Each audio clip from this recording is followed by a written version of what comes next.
Hello. It's been a while since I've made a video, and I figured what a better way to come back than to make something completely different than what I've done before. A little while ago, I graduated from a very fun school, and for my final project, I turned my gorgeous, very human-looking roommate into that. It was a lot of fun. Since it was for a final project for school, I only had about 1 week to pull this whole thing together, and I'm not gonna lie, it was a lot of work, but I did manage to film most of it along the way. So if anyone out there was looking to recreate it, including myself, I'm going to walk you through how I made it. And I already anticipate this being a long video, so let's just get to it. I started off with some sketches to decide what I want the end result to look like. It's good to have something to reference when you eventually lose all hope and direction. The first thing I worked on was a prosthetic mouth. I used a material called Sculpey, which is a bakeable clay, and just took a bunch of little chunks and rolled them into these long curved triangles and flattened out the bottoms. They don't really need to be that precise, to be honest. Then did that a bunch more times of different sizes. I made more than I needed to, just in case, but this takes a while, so watch some Netflix or something. Or better yet, have some laundry going while you work on them. Make your mother proud for once. Once you're finally done, just lay them out in an unnecessary pattern and bake them for confusingly longer than the package says, and only take them out when you're good and positive you bake them for far too long and officially mess it up somehow. But the teeth are going to be brown anyway, so it really doesn't matter. Then I lined them up from largest to smallest, and then alternated back and forth when laying them out on either side of the mouth so that each side had roughly the same sized and amount of teeth, if that makes sense. Now we're going to make a mixture of flour and latex, and mix that up to form a workable paste to sculpt the mouth with. It takes a bit to get used to the ratio here. I completely messed it up the first time and tried to salvage it, but just ended up throwing it out and trying again. You just need to add in the flour very slowly and mix it up until you get the consistency you want, because for some reason it just goes beyond all hope if you add too much, so be careful, be patient. It sucks. I happen to have a face cast to work off of, so that's what I'm using as a base, but you could use a bowl or cheap styrofoam mannequin head in a pinch. To build out the general shape of the mouth, I started with a super rough shape. Just slop on a shit ton like you're loading up on mashed potatoes on Thanksgiving. You just need to get it on there, really. A really good idea is to do this on a carpeted area, so you 100% guarantee you're not going to get your damage deposit back. Then just using a bit of latex on your finger, just smooth it out into like a crescent shape, just making sure that you keep that overhang on the edge so it's not pressed up against the model's eyes. I also use some clay over the eyes and around the nose just to help out with that too, just so it keeps it a little bit further away from the face. For the teeth, I just press them into the edge of that little ledge that you've created there. You'll notice that they press out a little bulge around the base of the tooth when you press them in, but that's perfect because it makes it look like gums. Once the teeth are all in, you can take a wet-ass finger and just make a little ridges in between each teeth down the rest of the gums so they look like the root of the teeth going down. Then you're just going to repeat that whole process over again on the other side, just thinning down the very edges of the prosthetic where it meets the face, just so it's not too thick. Then you're going to have to let the whole thing dry for a while. I gave it a whole day. Because latex is sticky and rubbery when it's dry, we need to coat the whole thing in powder. I just use the same flour and some fluffy brush just to coat the whole thing. To release the prosthetic from the base, I just took a flatter brush and just slowly worked up an edge, just doing this very slowly, pushing the flour underneath the bottom so that the edges don't stick to themselves when you pull it up. And it just eventually pulls right up off the face cast. Again, this takes time, be patient, have that laundry going. If you do happen to make it thick with just too many C's, you may have to leave it for another night, just so the underside can get some air out and dry as well. Then once it's good and dry, just cut away all the little bumpy bits and clean out any clay and glue from the back, and any rogue teeth that didn't want to stay in place. Just use whatever glue you want just to glue them back in. I use Prozaid because I have it next to me, but you can basically use whatever you want. For the painting, I used alcohol-activated paints. I also somehow managed to lose the footage from the first half of painting this, but basically I just added a bunch of layers of red across the whole thing, and then just layering more and darker layers of red and browns into the ridges in between the gums just to make them look even deeper than they are. And for the teeth, I just went over everything with a light yellow color and just built up darker and darker browns closer to the gum line. This monster does not have time for dental hygiene, so just make it as nasty as you want. Just don't forget to color the backside. That's important. Devil's in the details, yo. Now for them arms. Since the arm pieces are pretty basic cone shape, I started with those first. For the structure of the arms, I used wooden dowels because I wanted something strong enough for the model to actually be able to lean on while walking. And because the dowel is a soft enough wood, I just took a utility knife and shaved down one end of the dowel to form a point. But I did make sure to draw a dot on the center of the end of the dowel so that while I was shaving it down, I knew I wasn't shaving it off to some weird angle. Once it was whittled down to the point I wanted, I took a Dremel and smoothed out all the flat marks from the knife. Then, just to smooth it out even further, I took a piece of folded sandpaper and, in the most PG way possible, just stroked the hell out of it. Then after cutting the dowel to the right height, I took some faux leather cord and hot glued them to the end, just to make a more comfortable grip for the model to hang on to.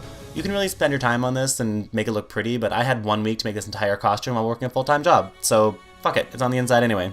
Just cap the end of the dowel in hot glue and be done with it. To get the measurements for the cone, I started by loosely measuring on my slightly open fist and used that circumference for the part of the cone that'll be around the handle. Then you mark that length onto the foam when the dowel is sitting up against the edge. Then mark where the point of the dowel is up against the edge of the foam, and this is going to give you an angle for the cone. So to get the height, I just measured from the tip of the dowel to however high I wanted the cones to come up the side of the arms while holding it. Then you take that length and add it to the angle. Then take something with a straight edge and draw the other side of the cone. Sounds complicated, but it's a lot easier than you think. But when cutting it out, you want to make sure your knife is perpendicular to the foam so that the edges glue together nice and flush. Also, make sure to measure registration marks on both edges of that cone just to make sure you have something to line up so you don't end up with a wonky ass cone. Now take a heat gun or a blow dryer or something and just use it to soften up the foam, and then roll it up tighter than you're actually going to need and use tape just to hold it in place until it cools down and holds that curl. It's going to make it a lot easier to glue later on. Speaking of gluing, almost every tutorial I found said to use some sort of contact cement, so that's what I bought, but that shit didn't work for me. The edges took forever to dry and just pulled apart the second there was any tension, so after going through about 5 types of glue, the one that worked the best was some cheap-ass dollar store super glue. This one had a brush, which made it a lot easier to put on, so I just worked in sections and just held the sides together until they dried, just lining up those registration marks.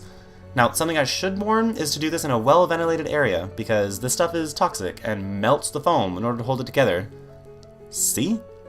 That can't be healthy, and you don't want to breathe that in, so don't do what I did.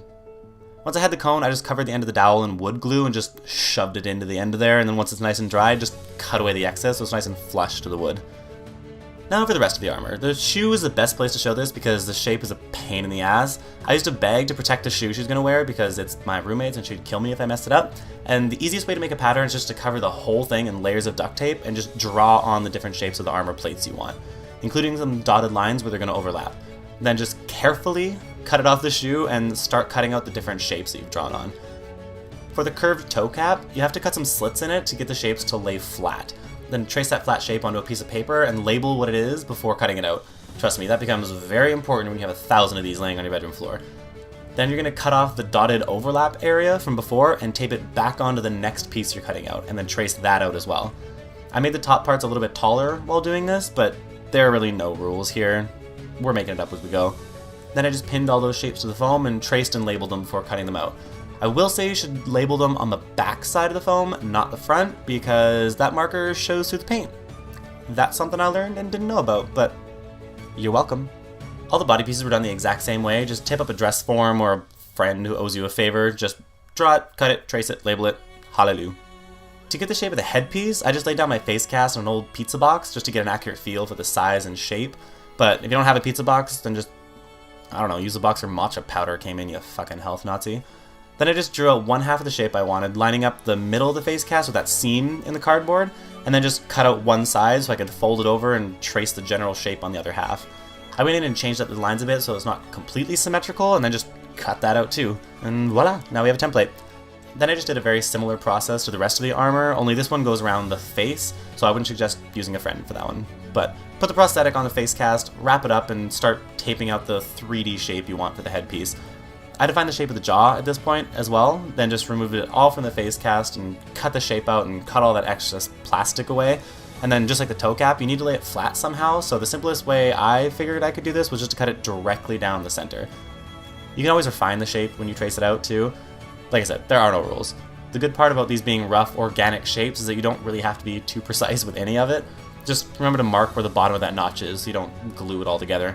And once you have all your foam pieces cut out, you're ready to start detailing.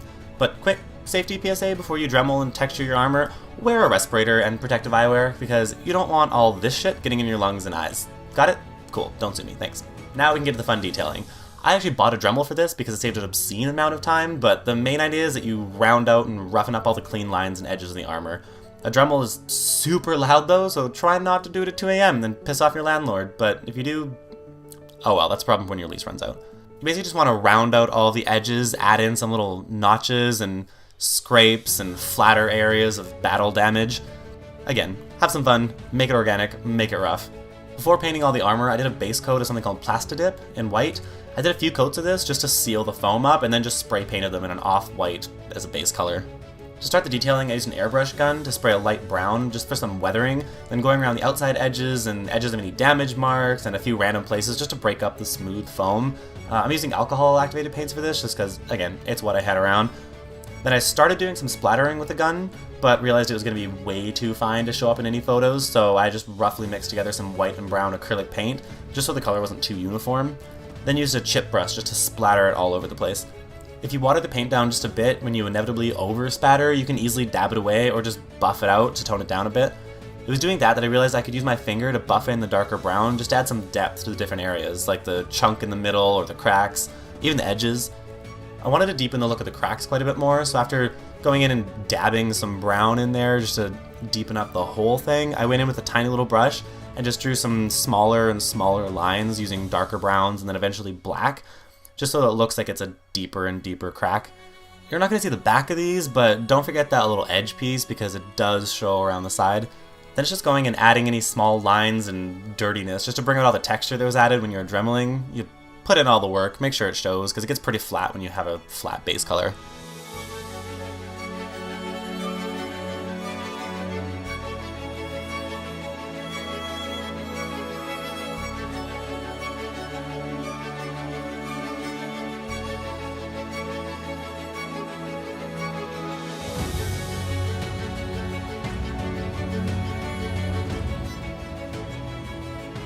To attach it all together, I just used elastic and Velcro connections, just hot glued onto the back of all the pieces. Nothing overly revolutionary here. Just whatever way is going to work to hold them on to the costume and the person. So like the shin pieces just strapped to the back. The sternum pieces were just all Velcro together so they have a little bit of movement when you shake them. Side pieces exactly the same way. To hold the front and back chest plates on, I just put Velcro right on the side pieces just so I could stick it on the front so everything was easy to hook together. Then all of this tedious ass work you put in, you're just going to do it for every single piece, and eventually you'll have all of them done, and you can start the process of putting them together, the fun part. I started by marking out all the areas that weren't going to be covered up by the armor just so I could see how much skin was actually going to be exposed, and just laid down a bunch of veining, just cause. You can do that at any point though, really. Then I covered up the hair with a bald cap just so we have something to glue the headpiece down to. And color match the bottom half of the bald cap just to her skin tone for painting over later, just in case any of it showed under the headpiece. Then painted the face black so you don't see it through the prosthetic and slap that toothy bitch on. For the body, I started off with the base color in this yellowy, off-white, smoker's teeth kind of shade, and then went in with some brighter yellow after that just to break it up a little, and then spattered in a bunch of purples and greens and browns just to break it up even more. And then went in with some shading in a dark purple just to hollow out a bunch of features like spine and ribs and neck and all the creepy little bits. And that's pretty much it. Put the costume on and she's done, yo.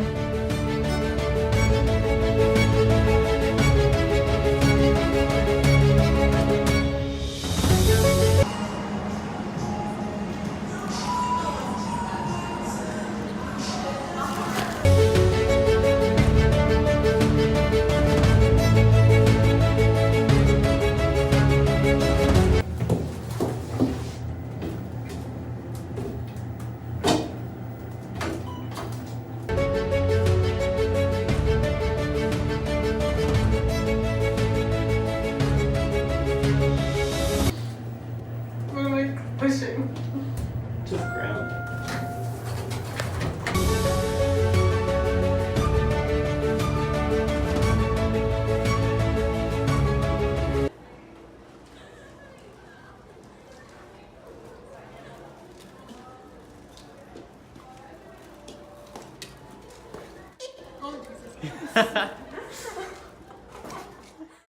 See? There's nothing to it. It's fine. Easy peasy lemon squeezy, bitch. JK, it was a lot of work, and I died a little bit inside. But it was a lot of fun. So if you stuck around to the end, thanks. It was a long one. Hopefully it was somewhat educational, if not enjoyable. I always like watching these, even if I don't make anything, so hopefully someone enjoyed it. Anyway, thanks for joining me. Hope y'all had a good time. Bye.